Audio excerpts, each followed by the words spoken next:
Hello po Sir Alfredo Bingko, code name Red Test 08. So ito po yung order natin sa sewing machine, sir.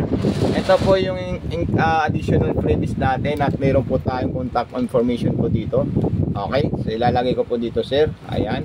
Tapos kung meron po kayong katanungan, wag po kayo mahihiya mag-message sa akin, sir. Okay, so nandito po yung original pa freebies natin sa ating sewing machine, sir. Okay, so ito po siya. Ayan. I-check nyo lang po siya, sir, para po kita nyo. So maglalagay po tayo, isi-set up po natin ito sa wiring natin itong sewing machine nyo po, Sir Alfred Bingko. Okay, so ayan po siya. Meron lang tayong kukunin na maliit ito, kasi ito pang-lock lang natin ito, sir, dito sa unahan. Okay, so yun po yung unang gagawin natin, sir, kung paano po natin yan lalagyan ng sinulid, paano natin isi-set up yung ating sewing machine sa kuryente po. Ayan, okay. So ayan po siya. Wait nyo lang po, sir, dahil isi-set up natin yan, sir. Okay, Sir Alfredo, so ito na po yung ating full setup sa ating sewing machine.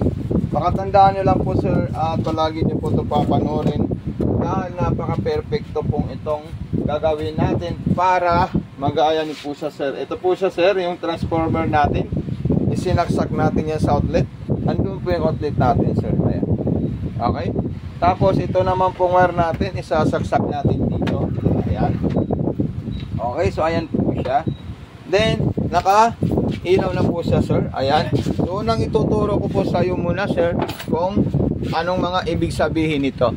Ito po yung selector natin para sa design. Okay. So may symbol dito na kulay black, then S1 at saka S2. So ayan po importante natin. Dito naman yung speed control. Dito needle position, dito up and down.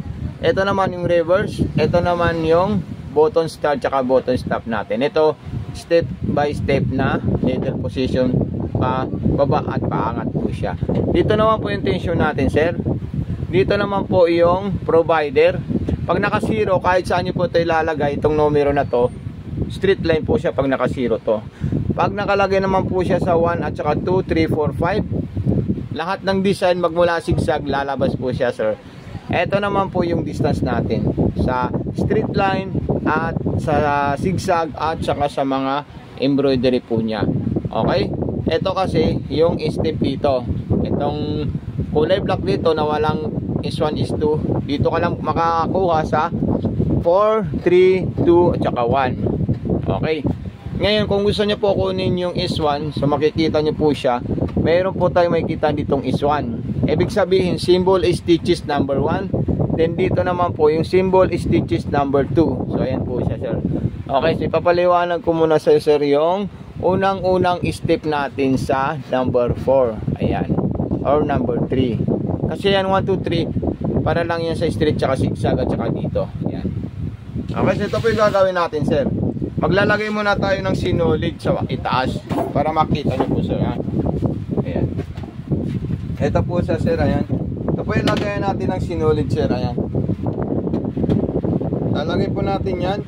Then ilalagay natin yung lock niya, sir. Ito po yung lock natin, sir. Ayan. Okay. So ayan po siya, sir.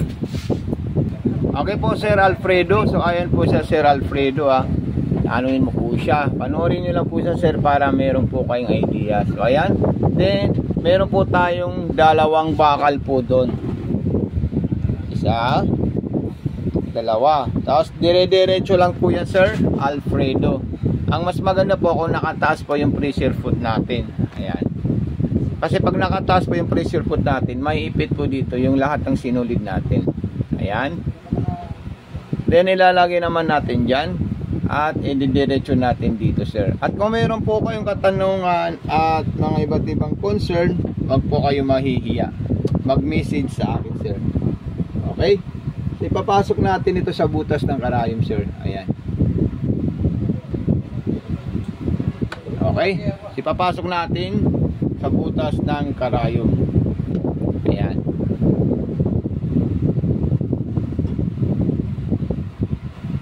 Okay, so ayan. Yung sa ilalim naman po, kailangan po natin yun makita at malaman kung paano. Itataas natin ito ulit, sir. Ayan. Then slide natin ito. aangat po yung takip niya. Pwede rin po siya sungkitin or anuhin. So ito po siya sir, ayan. Tapos ito po yung babig natin. Pag gusto po natin mag-refill ng sinulid, dito po natin yan ilalagay at itutulak natin doon. Okay, so ganyan lang po siya kadaling gamitin sir. Ayan, then ito siya sir, ayan o, pakita ko siya sir, ayan. Ayan, gumagana po talaga siya. Ayan, then sa ilalim naman po, para malaman nyo po, meron pong indicator po dyan. Ayan, yung tamang proseso po natin. Ilalagay po natin ito at isasabit natin dito sa maliit na may parang hiwa. Ayan po siya. Then sumunod natin dyan, yung hand wheel ha. Itong hand wheel natin, ikutin natin yan sir. Ito, ikutin natin ito. Ayan. So dun sa baba, wala ka nang gagalawin po dyan. Ikutin nyo lang po yung hand wheel. Ayan. Ayan po siya. Nakikita nyo po, na ililipat po yung sinulid. So ayan po sila sir. Ayan. Ayan po, ayan. Habang iniikot nyo po siya ng pa-forward. So ayan. Then, pa-pick upin natin siya kanya. Ang tamang ikot nito sir, ganito po siya. Ayan. Ito po yung tamang ikot natin sir. Ito. Ayan. Huwag po tayo iikot papunta. Pag ganun, hindi po yung pwede. Kasi hindi niya po makakain yung sinulid natin sir. Ayan. So ayan po siya. Then, kukunin natin yan. Okay. Then, ipapasok natin yan sa likod. At isasarado natin ito at magte-testing na tayo ng mga design na gusto natin dito. Okay, so ito yung kailangan nyo po sir malaman at tandaan yung stitches S1 at saka S2. Ayan. Okay, so ito po siya sir. Ayan, unahin muna natin anong gusto mong unahin dyan. Kahit saan po dyan pwede nyo po siya gamitin sir. Okay, so dito tayo pupunta sa S2. So itong araw dito, ililipat natin yan sa S2. Ayan. Kasi may symbol S1, symbol S2. Ayan. So S2, ito po yung lalabas. At ito naman po, kung ayaw nyo po ng diretso, pwede hindi na po ito baguhin. Kasi diretso po yan ma'am. Sir. Ayan. Straight line na double po yan. Pares lang po sila sa S1. Okay. Then kung gusto nyo po siya magkaroon ng zigzag, ilipat nyo po ito sir. Ayan. Then double zigzag po yung gagawin niya dito. Ayan. So pwede mo siya gawing medyo mabilis-bilis. Ayan. Okay. Ngayon kung gagawin nyo po yung mga embroidery niya at mga iba't ibang klaseng design po ng ating sewing machine, so kailangan nyo po ilipat sa S1 para mabuo nyo po yung ibang klaseng design po ng ating sewing machine. Okay. Halimbawa, ang gusto po nating design is yung S2, S1 or itong walang walang S. Ito siya, kulay black. Gusto natin kunin yung borda niya number 6. So ililipat po natin ito sa number 1. Ayan. Okay. So ayan, ang lalabas po diyan itong walang kulay na S o walang orange na S na pang borda niya at pang design niya. Ayan. So yan po yung kailangan nyo po malaman sir. Ayan. Okay. So ililipat natin siya sa number 8. Ayan. Or number 6. Mas magandang design yung number 6. Ayan. Number 6 po yung design na gagawin niya. Pero nandito lang po tayo dahil nasa number 1 po tayo doon. Okay. So ngayon papaliwanag ko naman po sa iyo kung paano natin makukuha yung design dito. So ayan. Okay, so ayan po siya. Ngayon, ang kukunin ko naman yung S1. Saan ko makikita, Sir Mato, yung S1? So, napakadali lang po yan. Dahil nandito po yung optional natin dito. So, kukunin natin number 6 dito, tapos S1. Ayan po siya, S1 po, sir. I-zoom natin, ha. Ayan. Ayan po, sir, oh. S1, S2, lalabas po dito. Ayan. Okay, pagbabalik naman po kayo, so, pindutin nyo lang po siya. Ayan. Ikutin lang po natin siya sir. Ayan. Okay, so ayan po siya. Then S1 number 6, ito po siya. Ayan. Ayan, katulad din po yan sa S2. Kung ano po yung papagawa niyo po sa kanya, gamitin niyo lang po siya sir. Ayan.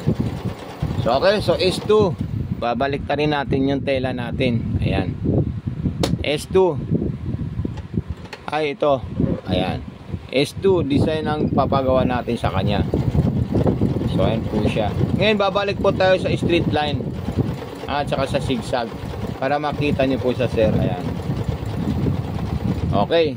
So ang gusto ko po straight line. So pupunta po sa number 1. Number 1 stitch. Ayan. Number 1 stitch. Pag nasa S2, ito po yung lalabas. Pag nasa S1, yan din po yung lalabas. Okay. So S2 muna ang inuna natin. Then pupunta po tayo sa S2. Ay S1. Ikutin natin ito sir. Ayan. Then pagkatapos natin sa S1, pupunta naman po tayo sa kulay black na walang S1 at saka walang S2. Ayan. Okay. So pupunta na po ako dito. Ayan. So dito ako sa number 3.